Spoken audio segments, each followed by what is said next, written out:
Ngamakhaya kwindawo phokufuna college lakho ningaphambili izwi lomzansi masibulise uhlakelo mhlawumbe sanakuvuleka iradio ngoku enkosi siyabulela sijokuhlakelo City 98.0 sikhona ngalo olu usuku namhlanje kungomvulo enzukwini mhla wesithandathu kwinyanga yesithandathu 2022 namhlanje xesha likabhodi namashumi mathathu nesixhenxe ibethile intsimbi yesixhenxe usifuna uhlakelo bona 8.0 sike xa ngomvulo sisuke sinaye phake udokotela professor umkhulu ubaba Khehlelezi sike sixoxa ngezinto ke ezinhle eziphilisa kakhulukazi abahlali baseMzantsi Afrika. Before sihambe singene enqubeni yethu namhlanje ke esingayo asamkele kakhulu indumandumane Dumandumane yadumezizwe isihlahla somdlebe nontela mzimba bejembeje mfazone empandla dlizwe zamadoda ayibomvu nabasatete nabasenyembane umkhonto ukwazi igazi intaba ziyakhala amanzi dictionary indaba zadida abantu abaningi zadida nomndeni sanibonani baphulaphuli bezwi lomzansi FM ngilele ngisho na ku Facebook page njengamanje abantu they are live ku Facebook page balindele intetho yethu esathetha ngayo bathi namhlanje ayi sifuna ukuyizwela ngiyabona bangene ngobuningi cha sikhona mfowethu namhlanje as we promise bona abantu kunjalo ya ngiyabona umkhulu namhlanje umqabaqaba kuhleqabule vunika na kanjani namhlanje sasithembisile into bana ke sizoke sibheke imvelaphi yakho kakhulukazi ufike emhlabeni kuze kuzoba namhlanje njengibulapha estudio nje but before siyabe kakhulu abantu abangene ku Facebook babhale bathi inyanga yodumo mzo uhlala live bangene ku YouTube channel bathi Dr. Khehlelezi usubscribe ku YouTube channel bese futhi uphinde upress kule button pa engathi ibell upress la bell leya uphinde ke ukuzukwazi ukunotify ngezinto ezininzi ezisuke zenzeka kuye YouTube nayo le intetho uzoyifumana mkhulu. Ake sivele singene nabahlali sobanika ithuba bakwazi nabo ukuthi bazibuzele yabe imibuzo namhlanje ukuthi bona babuza OP umbuzo kubani Dr. Khehlelezi'S. Okay mfowethu ake siphinde sibabingelele abalaleli bezwi lomzansi sizophinde sithi izwi lomzansi i-radio ehambela amazwe wonke all over because people are listening nge-app because the other thing bayasibuka ku Facebook page bayasibuka ku Instagram njengamanje abantu. Okay, good question. Uthi ngikunike i-biography yami ukuthi ngubani uKhehlelezi uphuma phi uzenze njani azafike kanjena njengoba bethuthwele. Okay. Igama lami mfowethu bajwala ukulibona abaningi ngubongo lethu. Bongo lethu. Isixhosa leso. Ndikuva bongo lethu. Lethu. Right. Mawumxhosa. Isixhosa stoliko. Astoliko. Xa uthi ndinamabhongo ngento yami. Yebo lonto. Ibhongo. Ibhongo it means I am proud. Ngesilungu ngasho ngithi maybe treasure. Yabo? Yeah. Ngesizulu ibhongo igugu. Inegugu. Ngento yami. Right, igama lami ngubhongo lethu ozalwa le phansi eintabeni zaseMonfrere. Okay. Esigodini abathi semzinto.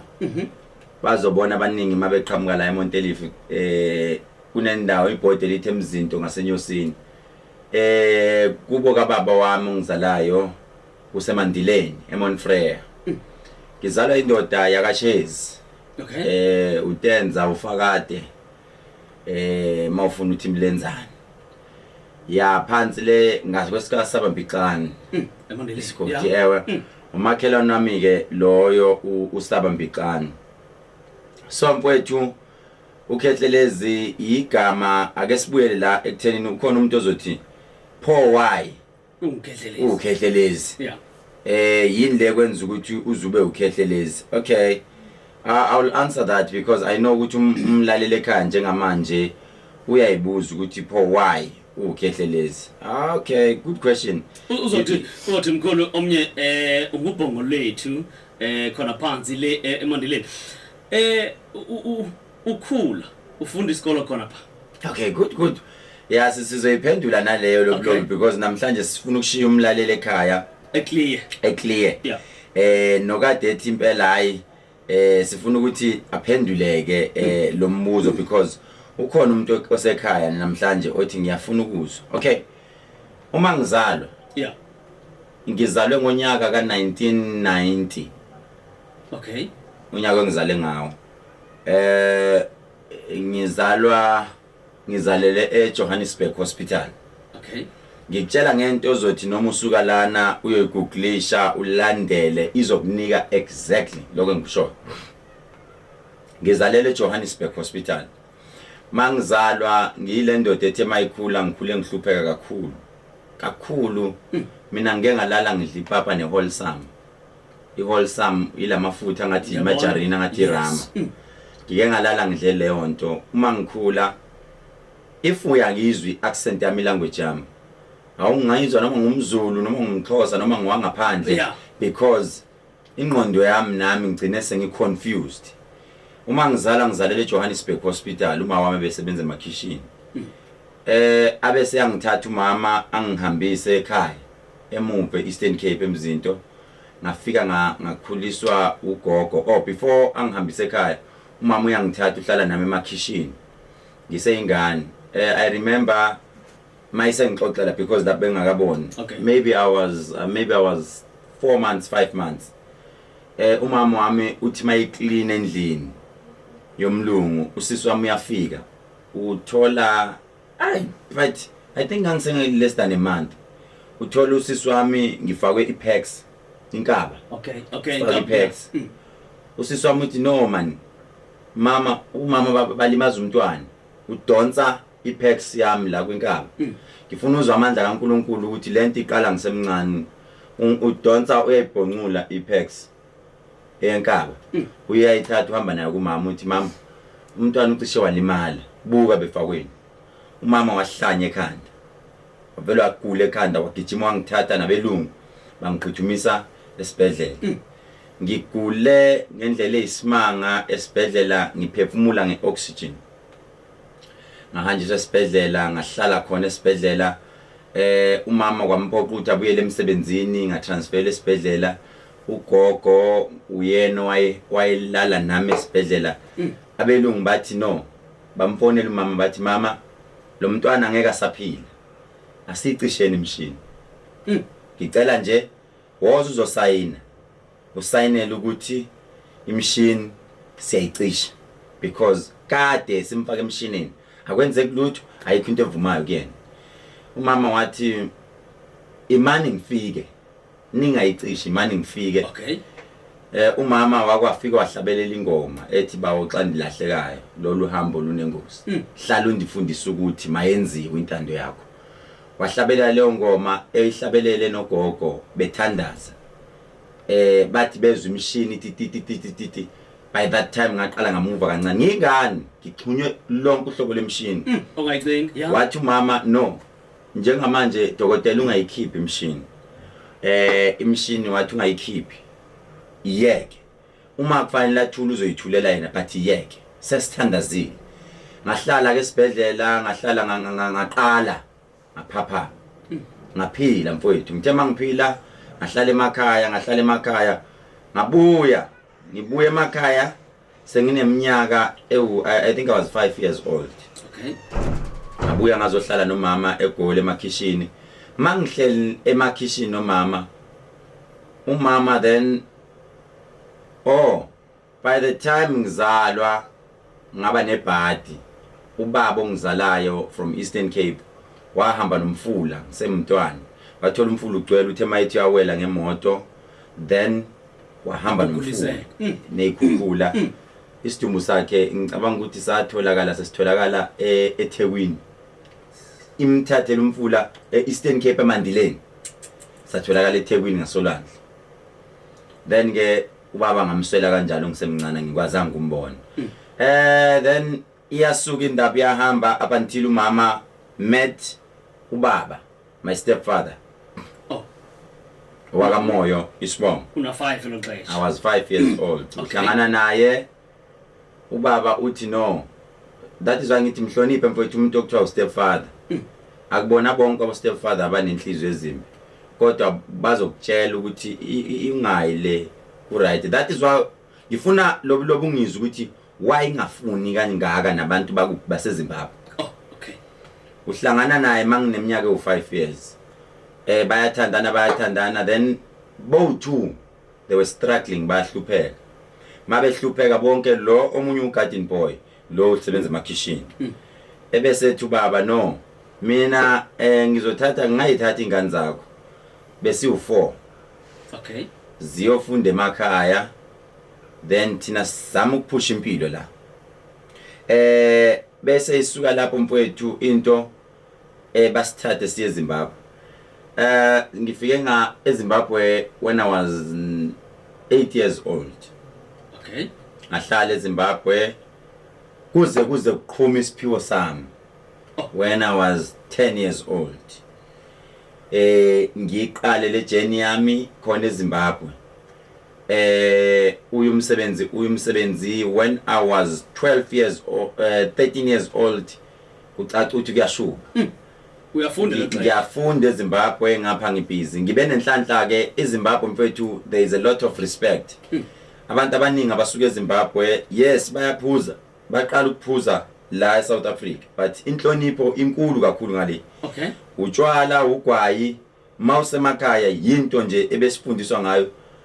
Even icondom mawuyibona ubusaba ukuthi hey yini ngoba irespect besikhuliswa ngayo lapha. Umuntu omdala besimazisa. Umuntu omdala ngisho ungena endlini bekwazi ukuthi kufanele ukhumule isigqoko. Hayi mfethu ngaphusha ngikhumbula bengihlala lapha eZimbabwe ngigada umuzi babuyo sisibambe besegoli namba ngigada umuzi. Ngaya I remember in the primary school there is a video shootile. I was once a head boy, a vice head boy. When I was in grade 6, grade 7 I was a head boy. Ngidlala ngisho ibhola esikolweni. I was a head boy, I was a captain ebholeni. High school ngangidlala ibhola, isport engangisithanda kakhulu ngangigijima. Okay. Yabona makuthiwa khulunywa 100 meters, 200 meters, sprint. Ngangigijima. Yes, relay, ngangigijima. So ngikhule ngize ngithi mase kufanele ngiye high school but ngibuye ngize South Africa. Oh, okay. Mangibuya ngize South Africa I think it was 2003 or 2004 ngize South Africa sengiyasebenza ngapha ngiyafunda. And even though kunjalo still ifamily yami was struggling. Ngikutshela ukuthi besihlala endlini yomlungu back door. Indlu kuyikhishi nebedroom. Cishe siwu7. Sihlala lapho. Kahle. uNkulunkulu asibusiseke sengisegoli. Umama then bought a house nobaba behlanganisa bathenga indlu. Our first house yayiseMalvern eJulius. Okay. Bayithenge lapha indlu sihambe kube ngcono. Qale nami lapho mfowethu ngikhuleka kakhulu ngiye entabeni ngihamba intaba. Uma ngelinye ilanga ngilele. Remember ngikhule mina ubaba wami wangempela real biological father ngingamazi. Ngikhonjiswe izwe lakaMashu. Uma usegoli siyazi ukuthi uMashu siyawusaba thina. Ngikhonjiswe izwe lakaMashu ukuthi ehamba uye khona. Mangiya kaMashu ila ngafika ngahlangana khona nabo dadewethu ukuthi hawu nabo sisibamba. Lalela ke. Iqala lana ke indaba. Mangise la eThekwini ngifike akekho umuntu engimaziyo. I only knew laba kuphela engimaziyo osisibami. Ngihlangane neZayoni azimazi lo muntu ustrong. Mangifika lithizwe kumina vula icompany. Okay. Ngiqale la isimangaliso sami sokuqala ukhumbula uJesu isimangaliso sakhe sokuqala uJesu senza mayishintsha amanzi eba yiwayini. Mina isimangaliso sami sokuqala engasenza ngafike ngenzela umlungu wayikidnaphela umntwana. Lo mlungu I think wayehlala eScott. Ngamenzela umntana wakhe waphuma wangithatha. My first visit overseas was eCanada. Ngiyobona the family of lawo mlungu. Ngahamba. Remember ke la uKhehlelezi aqala ukuduma khona. Ngiqala ukuduma kahle mala belungu bethi no there is bang introducer entweni okuthiwa social media. Oh, okay. But there is social media such people like you akufanele babe under the table. You need to be well known. Yeah. Because lento yenzayo isimangaliso. Ngicabanga mangiqala mina imangaliso zami ngizenza bengihlola mfowethu ngefone. Umuntu ngimkhokhisa ngokuthi ngifakele u60 rand airtime. Mawuqeda ungifakele airtime bese ngiyakuhlolela. By that time ngihlala kuphi kaMashu. Okay. Lo mlungu shukuthi ukubuka a young poor boy. Athi uzongipha umuzi athi mayisuka lapho angivulele different companies. Athi ayisi lo mlungu ayithandaza was a pastor naye. Waye njengo prophet. Ngikhumbula angithathe futhi sihambe. We went to Nigeria where I met Pastor TP Joshua. Okay, TP Joshua, okay. Yes. Mangifika laphana nganikela mfowethu. Ngase nginemadlana, nganikela kakhulu. Nganikela, ngithe manginikela what do you want in life? There was another prophet owangithusa ke loya wathi touch my hand wakumlungu. Kwakuyiservice enkulu. Wangiprofeta wathi I see you uguqelwa izizwe zonke zikuguqela phansi. Ngibona abantu besukuma bephila ngenxa yakho. I prophesied aba South Africans ayikhona le phezulu ngaprofeta mina ekhona on that day ngathi mina ngibona kudilika ibhilidi lakho ngisho uTP Joshua. Ngibona kudilika ibhilidi bathu phakathi. 4 days after ngiprophetile and then yadilika ibhilidi. Before we even left in Nigeria kwadilika ibhilidi. Ama South Africans amaningi ayikhona ashona abanye basinda. Then I came back. Mangibuya zaqala izinto zenzeka. I was given a house ngadutshulwa. I was gunshot kaMashu hostel. Ngilaphela khona kaMashu hostel kakhulu kuyagcwala. Uma ngifike ngahlolela umuntu ku phone ubiza umngani wakhe abangani bakhe nababiza abanye kuyaqala kuyagcwala. By then ungayikhohlwa le I was working ngisebenza eGrafton Everest. There is a factory eyenza usofa abanye bathi igoma abanye bathi iGrafton Everest. So ngase ngithi mina ngangisebenza ku factory iGrafton Everest kwenziwa usofa. Then mfethu mangifika laphana angisakwazi ngoba laphana abantu bayasho bathi no man kunalento nayo wena because mangisebenza ngiyaprofeta mangisebenza ngilindwe ngabantu phandle ngeimoto bafuna ukuzongilanda abanye and I was chosen to be a shop steward khona emsebenzini ngilid abantu. I remember kune trade union engafika ngalwa nayo yabelungu ngiyixoshe femini. Remember la istaff esasilaphana close to 800 ngalwa nayo abelungu behlula ukungixosha ngikhulumela abasebenzi mabe ngibatshela straight ukuthi umuthi mina ngiyawudla kanje ngiwawina ama cases. Hey abantu bathi angijoin a political party. Ngathi no angibizelwe la. Konke umuntu ubizele kunezinto osukubizele kuzo. Ngihamba ngelinye ilanga ngabizwa kwenye ameni yayisemtuba emzini wakamkhanazi endaweni abathi semfekayi. Okay. Uzwe kahle ke igama elithi Khehlelezi'S liqhamuka kanjani. Okay. Ngafika laphana kugcwele kuthela. Ngafika beprofeta bebanga ukuprofeta abathandazi. Wayikhona ubaba unyuswa from Great Town. Ukhona la ku TikTok naye. Yayiya kakhulu emoyeni le ndoda. Wayikhona nale ndoda embangi yami lamalanga. Singeke sisho amagama abantu futhi. Oh, okay. Kodwa yayikhona nayo lapho. Mfowethu ngathinta umoya ngakhuluma izinto cishe zu3. Ngikhuluma la ekhaya ngithi mina la ekhaya ngiyaza ningazi. Kodwa ngisemncane. Ngicela ukubuza ubani wayibizwa ngozibani. Aphinda abizwa ngozibani. Kwakunendlu esendaweni kanje. Kwenzakalani? Wakhala umama la ekhaya. Wathi ngicela niyeke lo mfana omncane lo. Ubize indoda yami engasekho emhlabeni ngegama lesidlaliso. Nimthatha lo muntu. Ngakhuluma indaba ezisimanga lapho. Basuka lapho osisi balapha bebeshadile. Omunye abathi uMamkhwanazi besebenzela iDr K funeral service. Uyena nezingane zakhona bathi igama lakho namhlanje siqhamba lona.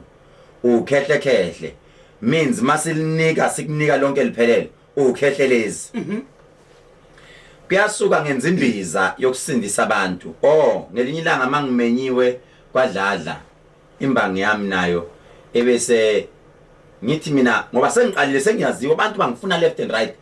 I was the first traditional healer ukugibela imoto okuthiwa i-wild track ngayithengelwa abantu me abepolitiki bezongipha kunento engangibalamlele kuyo. Okay. Ngazolamlela abanye ababexoshwe efemini kaJoki lesemngeni babexoshwa bonke khona imali angaze babe intshontsha kanjani balanyulelwa kulo Khehlelezi lo cishe labasebenzi bonke babe la ko200 ngabachaja ngathi mina umuntu oyi1 mani liwinile licala nizonginika kanje nabo futhi bangilethela isamba semali sengiqala lapho mfowethu icompany sengivulile ngivula ngegama lami ngithi Gugulethu eka Gugulethu. Okay.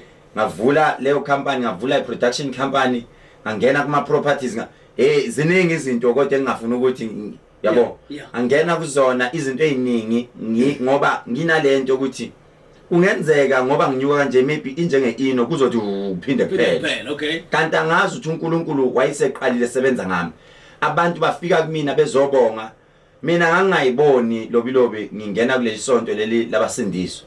Okay. Isonto labasindiswa ngingena ngoba kunabantu abaningi engifike ngabalapha ngabenzela igubhu ngabagcabe emzimbeni ngenza ini bejike baye pulpit bafike lapha bathuka izinyanga futhi ngathi mina lalelani le yanto eniyenzayo I can also buy isudu ngiye lapha ngiyenze better than nina. I then went ngathi mina musana ukukhohlisa abantu nifike nibatshela ukuthi inyanga ningenza ukuthi nani kanti nina jikela ngale uyabo so mfowethu ngangena kanjalo kwiministry ngisuke lapho ngangena kuma tenders ngithe mangena kuma tenders Shelly Beach Hospital ePortchepston ugooglishe ukuthi eyiphi company eyakha lapho isikhathi esiningi ngisebenza no Grenaika no Group 5 WHO fikile ama companies enganje kuwo nako Sasol eMpumalanga. So mfowethu ngathema ngivula icompany ngaba nenhlanhla remember vele umuntu engaqala ukumsiza umlungu waseScott wangiconnecta nabelungu so abantu abaningi kade ngibasiza abelungu kuyikuthi abelungu abathanda kunjani ukuvela abelungu bebengisiza ngento eyi1 bangiconnecte companies bathi yenza ukuthi investment ngi-investe kakhulu mina from 2015 zaqa from 2014 ngi-introducewa kwizinto zama-investment uthola ukuthi ngi-investa ngithi 6 years imali yakhona mayisivela la iqhuma isinkulu so uthema ukuthi 2007 imali zami kade ngi-investile eziningi zaqala zathi investor even overseas ngemali zama-dollars investor mina ke ngulo muntu lobulobi ophile kakhulu nabelungu so mina ngike ngaba i-security. Okay. Ngike ngaba i-security ngike ngasebenza e-shop ngimopha phansi ngimopha but bengithi mangimopha phansi ustepfather wami ngitshela athi ithi mawumopha phansi uthi I want to be the best cleaner one day. Bengithi mangithi ngithandaza ngithi one day I will be the best cleaner. Look at where I am now. Mina ngike ngaba i-security ngilala ngigada amakhebula ka-Eskom kanje ngikodola ngithi mangiqeda lapho ngihambe ngesikolweni the money engiholayo ngihambe ngiyokhokha ekhaya kudliwe econtractini ngibonile ngelinye ilanga bekhipha izithombe ku Facebook bekhipha I was the owner of the construction. I-construction yami beyinabasebenzi aba more than 100 namanje abanye basekhona namanje bathi mabebona izinto mina abantu bebebuya kimi basiza Konopia Mall the Pearls emhlanga bengithi mangifika ngakha mina ngithenge futhi. Okay, ngakha ngithenge futhi the Pearls ama-hotel amaningi Konopia ngibalile bese kuthi khona ama-office akhona lapha emhlanga imina khona the Medicine isemhlanga opposite Gateway Hospital Palm View uzonke lezo zinto uKhehlelezi Ocean Dunes emhlanga esibayi I was part of the team ebekade iphezulu my company. That's where mau build ke lobilobi ne nifike nisebenze maniqeda mawenze kahle umsebenzi kunale mali eninikwayo abathi retention esho ukuthi seniqedile umsebenzi cha siyabonga mfowethu umsebenzi wenze kahle if ever umsebenzi maybe buka 200 million kunale mali maybe 5% abawubambayo bathi mase sicheke yonke into then sizokunika ke maybe 20 million sithi hayi me ayikho iproject engayenza mina ngaze ngaqeda ngishiye phakathi nendawo abelungu bangixosha into kade beyithanda abelungu ngami I was the first one on site ekseni ngo 3 o'clock sengibhaka imoto yami lapha ngigqoka amabhuzu ngigqoka amakarapa ngizobona ukuthi abasebenzi udaka balixovile kuyenziwa yonke into kahle I was part of the team baze besho bethi hambo lala ngithi mangisuka lapho ngesigodlweni futhi imoto beyithi mayingena beyiqala kimi inyanga zezisho zithi mfowethu hamba yencontract nisiyeke la thina ngoba siyakubona unayo yonke into ngibizele kulento up until mfowethu ngize ngifike manje namanje I'm still into business but inkinga ukuthi ngigcile kakhulu manje ngabona ukuthi ngibizele kulento yokulapha that ijourney yami mfowethu ngikunike half wayo angikhulumanga ngihambe emazweni angikhulumanga abantu bangaphandle bethola usizo lami bafike bathi mkhulu siyaweza makusiyabona amagalelo akho background yami injalo mfowethu maybe ngelinye la maybe mfowethu sesizoqeda ngoba vese Khehlelezi ungaba dedela abo 3 abo 4 babuze ngoba maybe banembuzo abafuna ukuyibuza nabo. Okay, 0604807164 sikhuluma ke ngawo indlela umkhulu atheke wayihamba ukuze afike kweli inqanaba 0604807164 nangenye imini soqhubeleka mkhulu la siqhubele khona because bakhona bafisa ukwazi ukuthi mhlambi usofika uyathatha ufika olilitha impilo iqhubeleka nje malilita kufika ombali uyabona ufika lo makoti okugcina bafuna ukwazi kufika kanjani yamfethu wonke umuntu wesifazane unegalela lidlalayo empilweni yomuntu wesilisa but ake ngithi maybe sizoyiqhubha futhi bengifisa ukuthi maybe babuze the questions because ngisebenza nzima lobulobu ukufika la ngikhona zibuza ukuthi le ndoda isi achieve kangaka wayenganayo umkhaba anginayo umkhaba ngenxa yeinkinga engibhekana nazo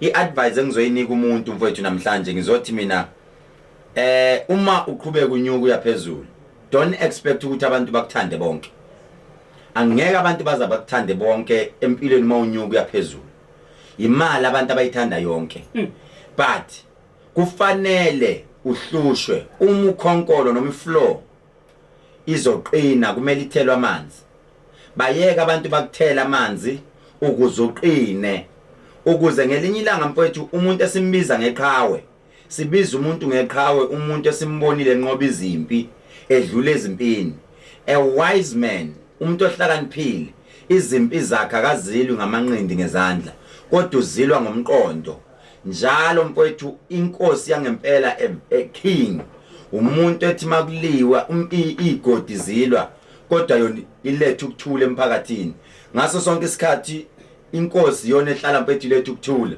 noma bese beyigadle kanjani beyishaya kanjani kodwa ihlala ithi ukuthula makwande inqobele siyakubonisa balaka yes sir kunjani ba bingalela nayo umkhulu Khehlelezi'S baba kunjani bingalela nomandumana hayi futhi ngiyamva amathopa very doubt hayi futhi mina ichaza ukuthi lento ibalisa ngakuzwe ibalisa lezinokuphola lapho zokuphazama khona usayisha lokho ayibalisa ngibona legama liyakhehleleze ngengayizwa phela impake lapho ithi igama lala liphiwe yona le ngelinye ilanga ngisazoke ngim-invite eradweni ugogo uMancube wasendaweni yaseCholocho eZimbabwe uyena umuntu owathwasisa lo mfana oyimini usayichaza njengoba leyichaze lemfundo ayibona ukuthi ane-graphene ngiyakwazi nomunye kade sifisa kamnandi ekusekithi mina wathi wayesebenza egraphene not ukuthi yena ubebaya sabe imali kathi negraphene ngiyakwazi lapho kumagoba shomfundo uyabona siyabonga baba alright nalapho lobilobi egraphene mangisebenza ne angigcinanga ngokusebenza kuphela ngisebenzile babona ukuthi this boy is intelligent I even bought shares whereas sebenza ngasebenza ngathi uma ngihamba la I bought shares ama shares ke maybe ngelinye ilanga we need to teach abantu bakithi ukuthi kahle kahle ama shares yini.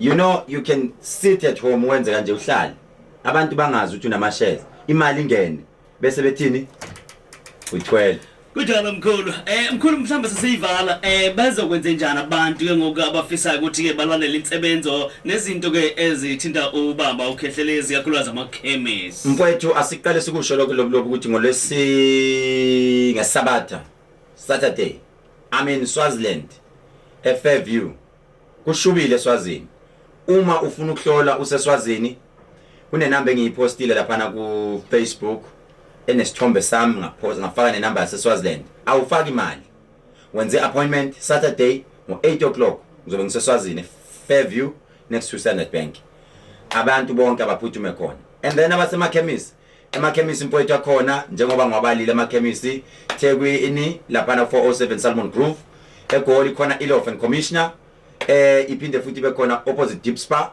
ePortchepstein sinayo futhi lapha eWheatbank downtown siphinde sibe nayo Staines Towers ePretoria sibe nayo eMnambithi sibe nayo eMaritzburg 176 Peter Maris bonke abantu khona abafuna ukuhlola mfowethu ngikhona ekhaya kwami Monday Tuesday Wednesday ngafona nje enambeni kaKhehlelezi ethi 071 130 7808 noma ufone enambeni ethi 060 623 2906 060 623 2906 noma ushaye nje uthi 072 1234 976 inkonzo ikhona eGoli Sunday inkonzo ikhona eThekwini Sunday kanti ke eSwazini ngizobe ngikhona only Saturday inkonzo futhi izobe ikhona eSwazini ebusuku Saturday elaseSwazini ngiyangena eSwazini tshela umngane wakho atshela umngane wakhe ngicela abantu bangilandele abafuna ukwazi kabanzi ngoKhehlelezi I know ukuthi abantu mfethu they do have questions bathi senembuzo ngoKhehlelezi abasenembuzo bazoya ku website yami laphana kanti khona iradio kaKhehlelezi ehlala ikhuluma ngoKhehlelezi from 6 to 12 ebusuku www.drkayonline.co.za www.drkayonline.co.za uhlelo lwami mina lungena from 6 to 9 sasa ngizobe ngi-on khona Kakhulu mkhulu siyabulala ixesha lakho sidibona khona futhi ixayelisa inkosi xa isiphila ithuba siyabulala uNkulunkulu ababusise bonke abantu abangibukayo abantu abangilalele uma ekhona engithe mangikhuluma ngamnyathela noma ezwile ukuthi nginyathele inyanga yakho noma umngane wakho noma yini azangixolele bengingaqondile futhi ngiyaxolisa bengibanika nje okuncane ngoKhehlelezi ukuthi cha ayikho inyanga yami la eSouth Africa mina ngathwasa ngaphandle